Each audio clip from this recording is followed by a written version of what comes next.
মানুষ নির্মাণ শ্রমিকের কাজ করেছে।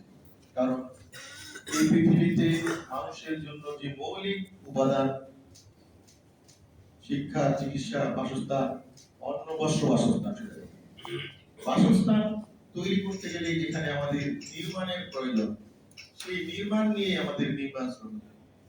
অথচ এই মৌলিক বিষয়টাকে আমরা এতই হেলাফেলা, আমাদের শ্রমিকদের এতই তুচ্ছ তাচ্ছিল্য করা হয়।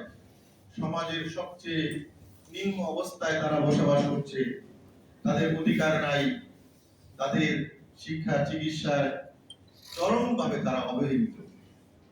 তাই যতই আমরা বৈষম্যের বিরুদ্ধে আন্দোলন করি, এই বৈষম্য বিরোধী আন্দোলন আমাদের সফল হবে না।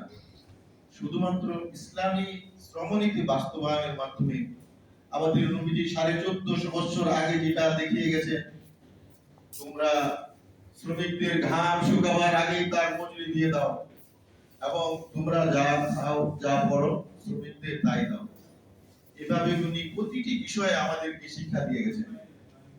তাই আমরা এই সরকারের নিকট, যেহেতু একটা রাষ্ট্র পরিচালিত হয় সরকার এবং বিভিন্ন প্রতিষ্ঠানের মাধ্যমে, আমরা জোর দাবি করছি নির্মাণ শ্রমিকদের ন্যায্য অধিকার হিসেবে তাদের শিক্ষা, চিকিৎসা, বাসস্থান সমস্ত মৌলিক উপাদান যেন যথাযথভাবে প্রদান করা হয়।